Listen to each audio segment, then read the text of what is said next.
Hello दोस्तों, विशिष्ट short hand channel पर आप सभी का बहुत बहुत स्वागत है।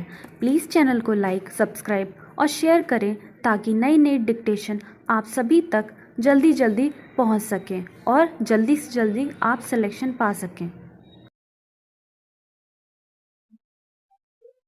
स्टार बदलते वक्त की जरूरतों के अनुरूप संयुक्त राष्ट्र में सुधार के मुद्दे को भारत ने जिस पुरजोर तरीके से उठाया है उसका सरोकार पूरे विश्व में है। दुनिया के ज्यादातर देश लंबे समय से इस वैश्विक संस्था में सुधार की मांग करते रहे हैं ताकि इसकी भूमिका को तर्कसंगत व प्रभावी बनाया जा सके।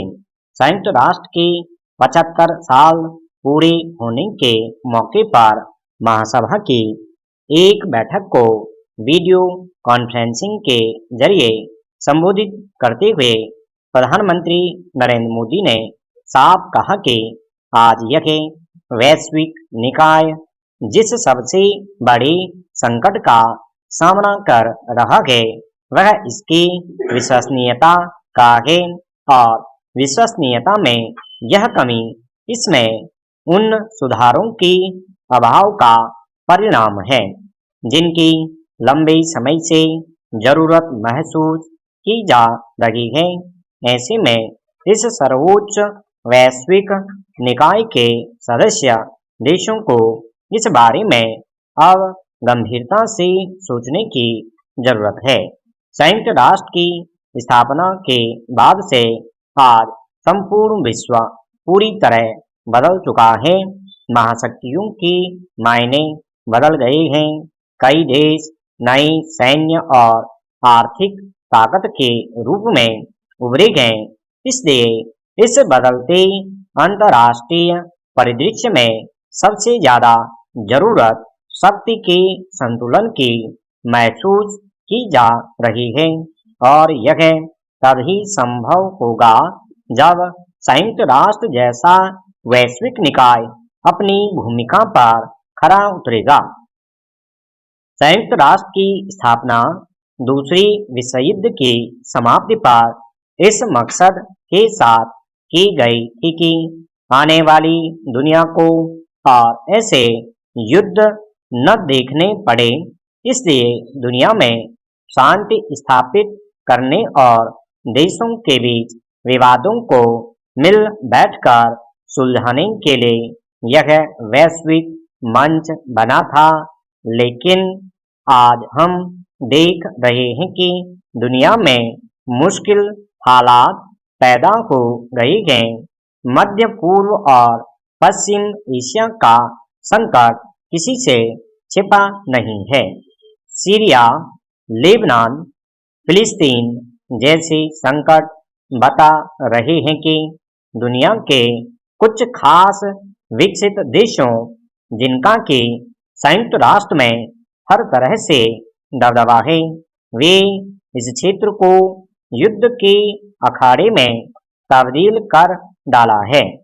अफगानिस्तान तो दो महाशक्तियों रूस और अमेरिका का लंबे समय तक युद्ध स्थल बना रहा। दक्षिण अमेरिकी देशों से लेकर अफ्रीका और एशियाई देश जिस अंदरूनी और बाहरी संकट का सामना कर रहे हैं वह कोई कम भयावह नहीं है। चिंता की बात यह है कि दुनिया में इस तरह के संकट कम होने के बजाय बढ़ते जा रहे हैं और यह सब तब हो रहा है जब हमारे पास संयुक्त राष्ट्र जैसा वैश्विक मंच है। इसलिए मन में यह सवाल उठना लाजमी है कि आखिर एक निगरानी संस्था होते हुए भी दुनिया के कुछ देश क्यों बेलगाम होते जा रहे हैं और कल्याण की भावना को नजरअंदाज करते हुए साम्राज्यवादी नीतियों पर तेजी से चल रहे हैं। आखिर ऐसे में संयुक्त राष्ट्र की भूमिका क्या रह जाती है? इससे कतई इनकार नहीं किया जा सकता कि संयुक्त राष्ट्र के सर्वोच्च अंग सुरक्षा परिषद सहित दूसरे निकायों में बदलाव अब अपरिहार्य हो गया है। सवाल है कि जब पिछले 7.5 दशक में पूरा वैश्विक परिदृश्य बदल चुका है, तो स्थायी सदस्यों की संख्या में विस्तार क्यों नहीं होना चाहिए? क्यों नहीं सैन्य और आर्थिक शक्ति के रूप में नए उभरते देशों को स्थायी सदस्य के रूप में मौका दिया जाना चाहिए? हकीकत तो यह है कि यह संस्था कुछ बाहुबली देशों की जागीर बनकर रह गई है और वीटो के अधिकार का इस्तेमाल करते हुए ये स्थायी सदस्य देश अपने हितों को साधते आ रहे हैं। नगर सुरक्षा परिषद सहित दूसरे निकायों में दुनिया के दूसरे देशों की भूमिका बढ़ती है, तभी संयुक्त राष्ट्र के उद्देश्यों को पूरा किया जा सकता है। लोकतंत्र में सहमति और विरोध का अधिकार हर नागरिक को है, मगर इसे प्रकट करते समय स्वाभाविक रूप से मर्यादा पालन की भी अपेक्षा की जाती है, जबकि बहुत सारे लोग और राजनीतिक दल भी अपनी असहमति के अधिकार का तो इस्तेमाल करते हैं, पर मर्यादा भूल जाते हैं। इसके चलते अनेक नागरिक अधिकारों का हनन होते भी देखा जाता है। शाहीन-बाग के आंदोलन और उससे प्रेरित देशों में अनेक जगहों पर हुए विरोध प्रदर्शनों में यही प्रवृत्ति देखी गई। नागरिकता कानून के विरोध में शुरू हुआ यह आंदोलन करीब 2 दिन तक चला था। उस दौरान शाहीन-बाग और जामिया इलाके में सड़कों पर आवागमन पूरी तरह बंद रहा। जो लोग सामान्य दिनों में उन रास्तों से आ जाया करते थे, उन्हें आंदोलन की वजह से लंबी दूरी तय करते हुए दूसरे रास्ते से गुजरना पड़ता था।